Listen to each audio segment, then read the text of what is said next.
What is up, my cum-licking, cock-sucking bitches? You ready for Spawn issue number 78? Let's go. Sam is obviously devastated by the fact that Twitch was shot in the head. He thinks of Twitch's family, how they cry over his body just laying there like a piece of meat as he hears this heart monitor beeping in the background. So yeah, Sam's pretty upset. He would have rather this been him than Twitch. Sam pretty much prays and says that he'd do anything and sacrifice anything to bring his friend back. And Spawn says, be careful what you wish for in the dark.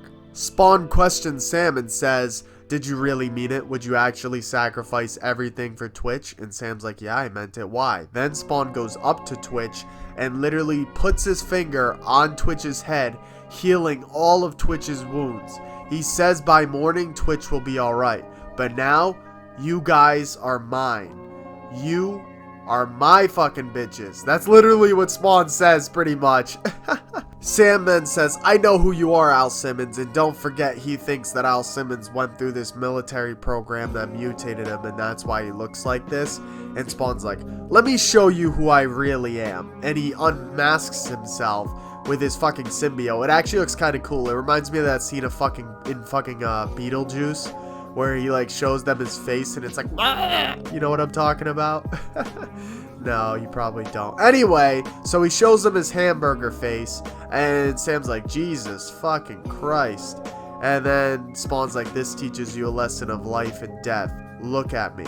I'll see you soon.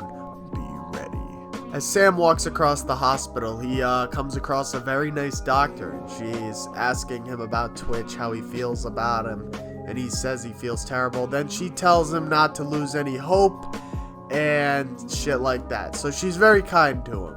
Then Sam returns back to his detective offices and starts doing his detective work on these homeless murder victims. Then in the morning, just like Spawn said, Twitch is completely healed. His family's there, all super happy for his recovery. Sam's super happy. Dr. Frost is super happy. And Dr. Frost introduces herself to Sam.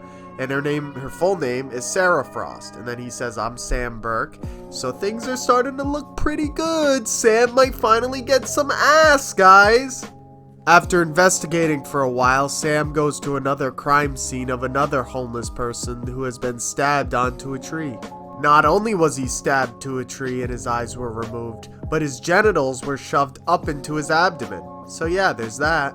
Sam Burke goes into the morgue to investigate the dead bodies. He realizes that there were toxins inside of their systems. Then, the mortician goes to the other body and tells Sam Burke that this is the guy that he shot. But he actually didn't shoot the guy fatally. He hit him in the shoulder, so he actually shouldn't have died by that. Then he flips him over, revealing a symbol on his neck. And then we see Spawn being a fucking creep watching over in the corner. Look at this creepy motherfucker. Spawn can feel every single one of these murders. He's getting sick of this shit.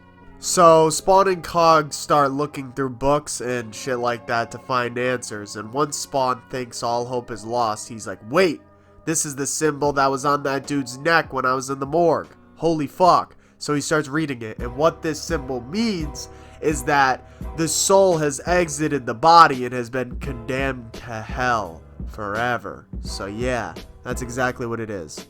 Twitch has returned back to his role as a detective because that's what he does best. And Sam's trying to help him out with like protein shakes and shit, and Twitch is like, nah, I'm all set, don't worry, dude. So he keeps investigating. While they're researching, Spawn arrives out of nowhere, coming out of the shadows, and they're like, what the fuck are you doing here, buddy? Stop scaring us. And Spawn's like, I want this to end now. Stop these crimes. Stop this killer. And they're like, we're trying as hard as we can. We don't know who the killer is. And then they get a call. And this new victim was a child. Like the video if you enjoyed the video. If you didn't enjoy the video, well, I want you to go do something. I want you to buy yourself clown shoes because you're a clown. Then I want you to take them and shove them through your ass and out your urethra. I'll see you guys in the next one. Bye.